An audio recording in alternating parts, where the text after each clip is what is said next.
Bonjour les amis et bonjour les amis IES. Ben oui, on est inclusif chez Grattard. Vous avez vu? J'ai rebaptisé le Grattard. Je dis les francs européens, déjà j'y fais jamais allusion dans les vidéos, donc je me disais quand même, bon, c'est pas très pertinent de s'appeler du coup comme ça. Puis ça faisait encore trop rigide, trop faf en fait finalement. Alors que le Grattard, mes amis, ma famille pourront témoigner, c'est un blaze qu'on me donne depuis au moins facilement, au moins 8 ans quoi maintenant. Voilà, à Tours, j'étais connu comme ça, Orléans, j'étais connu comme ça, Vendôme aussi, enfin, voilà. Le Grattard, donc maintenant, vous parle, le Grattard parle au Grattard. Comment reconnaît-on un énorme fils de pute? Peut-être que vous ne savez pas. Eh ben, je vais vous le dire.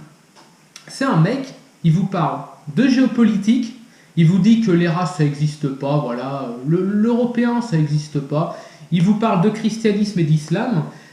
Il vous parle également de frontières, il faut attendre à la frontière, il n'y a pas de communauté européenne, il n'y a pas de sang européen, il n'y a pas tout ça. Et il vous fait croire qu'il y a encore un avenir en France, en vous vendant bien sûr des bouquins à des prix exorbitants au passage. Coucou Plancard, Rougeron, Pierre Hillard et toute cette bande d'escrocs. Ah voilà, ça c'est fait. Donc, dernière vidéo sur l'Ukraine. Franchement, c'était sympa ou pas? Vous avez bien aimé? Alors, si vous avez bien aimé, les gars, partagez, je vous en prie. C'est très simple. J'ai subi un shadow ban. Ça, j'en parle pas dans les vidéos, mais un shadow ban, je vous explique le principe. Vous existez toujours, votre chaîne existe toujours, mais YouTube se charge de vous tronçonner de nombre de vues pour vous invisibiliser. Parce qu'en gros, ils n'aiment pas, voilà, les lignes comme Daniel A, etc. sont mal vues. Hein, effectivement, c'est les lignes purement racialistes, purement ethniques, sont mal vues. Donc, ces petits coquins, ces petits chenapans me retirent des vues. Donc, maintenant, toi qui me regardes, tu dois avoir des profils Facebook, tu dois avoir un profil Facebook, tu dois être sur des canaux Telegram propres à l'expat, etc. et tout, même des canaux un peu à tendance de droite ou libertarienne, ou des canaux, je voulais dire, pas des canaux, moi pas bien parler la France aujourd'hui, peu importe. Partage ces vidéos. Partage cette vidéo maintenant et les vidéos d'avant, s'il te plaît. C'est un petit service que je vous demande, le pouce bleu, évidemment, ça c'est normal, le partage et le commentaire, la Sainte Trinité. C'est le minimum si vous appréciez un gars. Moi, quand j'apprécie des chaînes, je les partage. S'il vous plaît, faites-le aussi, c'est quand même un minimum. Ceci dit, terminons le feuilleton sur l'Ukraine. Donc là, on est à partir de juin. Et à partir de juin, on va aller encore sur 5 mois. Parce qu'on va dire, j'ai pas fini l'année 2018, je suis parti en décembre pour une raison que je vais expliquer tout de suite. J'ai trouvé un autre appart. En fait, ma référente m'a aidé à trouver un autre appart, mais c'était pas aussi bien qu'avec Vassil. Parce que Vassil, c'est voilà, le gratin ukrainien. Un ukrainophone, né en Ukraine, vraiment l'Ukraine ukrainienne, quoi, c'est-à-dire la région de Lviv, voilà, jusqu'au centre de l'Ukraine, c'est vraiment l'Ukraine, quoi. Avec un haut QI, voilà, très cultivé, il connaissait très bien la littérature française, la culture, etc.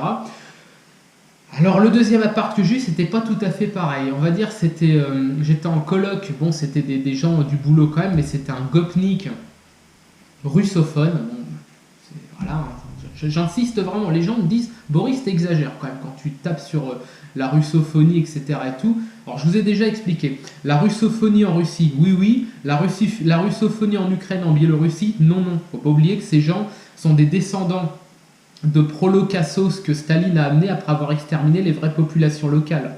Holodomor. D'ailleurs, en ce moment, je ne vais pas dire qu'on fête, parce que c'est un drame pour l'Europe, pour le sang européen, c'est autant un drame que la Première Guerre mondiale. On commémore le Holodomor. Donc la famine organisée par Staline justement pour justement se débarrasser des paysans ukrainiens qui voulaient résister et rester ukrainiens. Donc si vous ne savez pas, renseignez-vous là-dessus. D'ailleurs, je vais faire une petite incise, mais moi j'aime beaucoup la chaîne AstronoGeek. Alors peut-être que ça va me faire perdre des abonnés parce qu'on est vous dire c'est le système, etc. Je suis désolé les gars, vous avez un problème, un grain alors à ce moment-là, parce qu'AstronoGeek il est très bien. Il a fait une vidéo sur le Holodomor.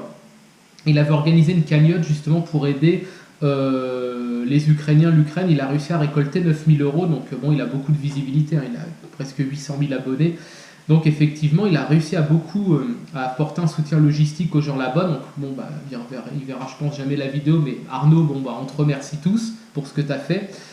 c'est très bien, tu as fait beaucoup plus pour les Blancs finalement que la plupart des connards qui appellent à la mort des Ukrainiens en étant pro-russe et pro-Poutine. Donc merci pour ce qu'il a fait.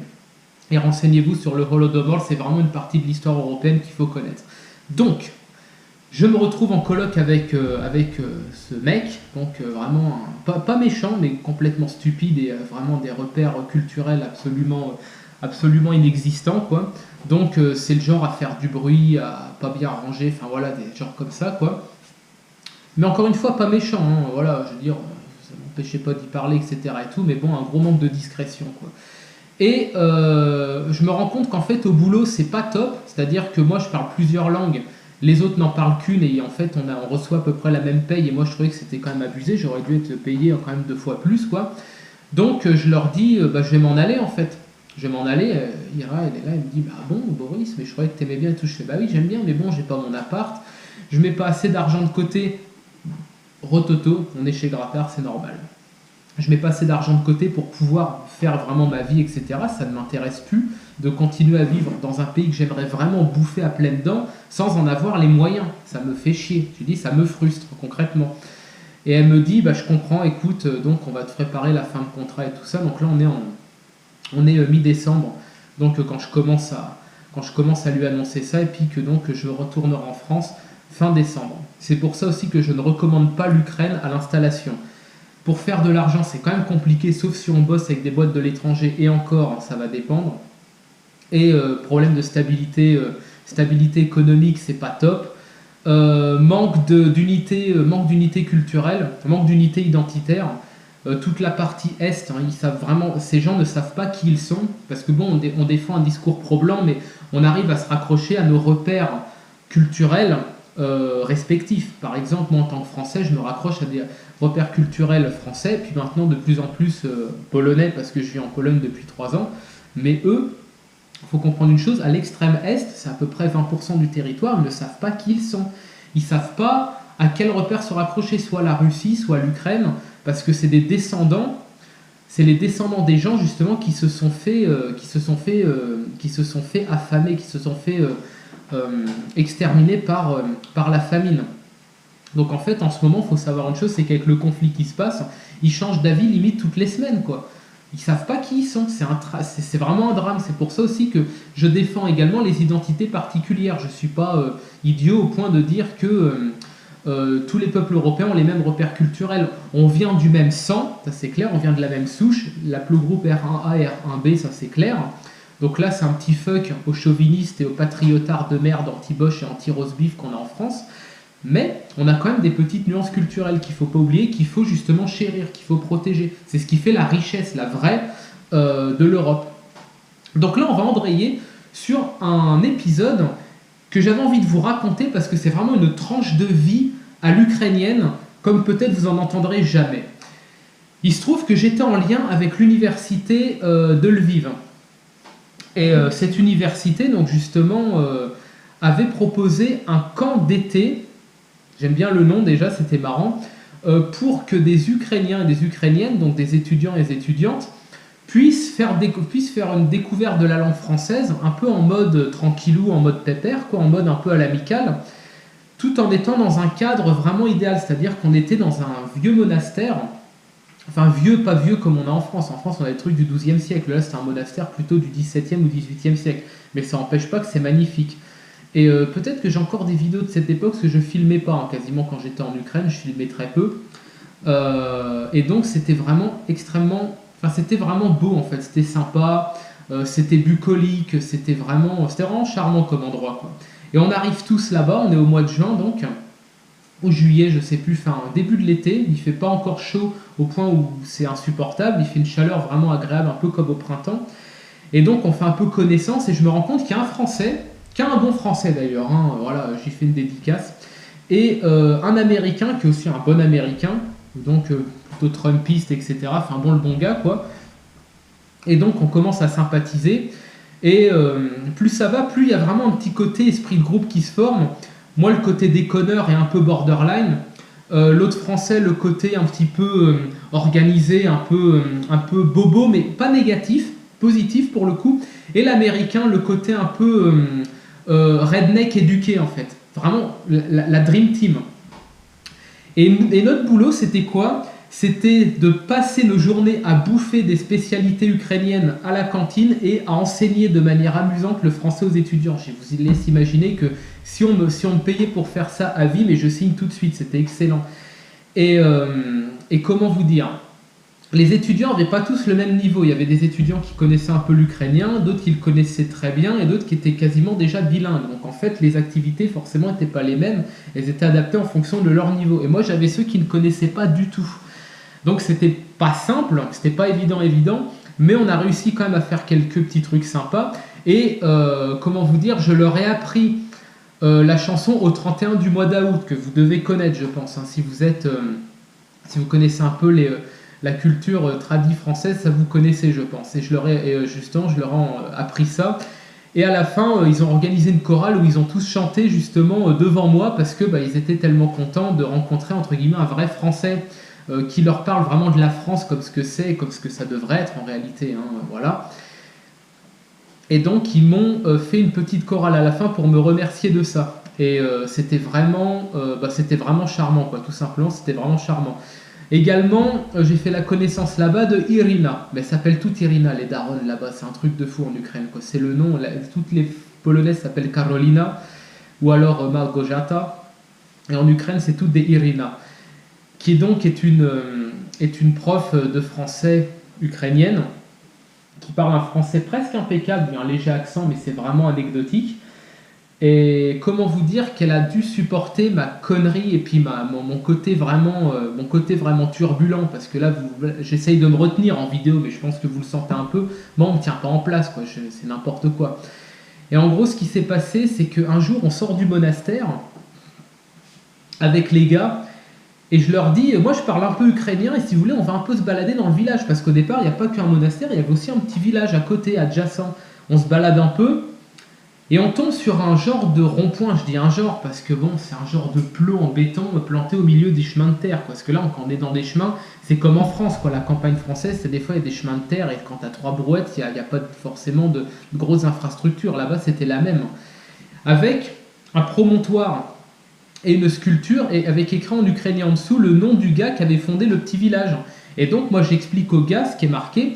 Et il y a un mec qui sort, un pépère, la soixantaine, un bide comme ça, voilà, la moustache, et qui nous dit eh ben alors, qu'est-ce que vous faites là, vous êtes perdu? Et j'essaye de m'exprimer dans mon meilleur ukrainien que je pouvais. Je lui dis bonjour, j'ai dit en fait on est comment j'ai dit ça, on est une équipe pédagogique, oh là là, enfin bref, qui donnons un cours en volontariat justement pour les Ukrainiens francophones qui sont au monastère là-bas.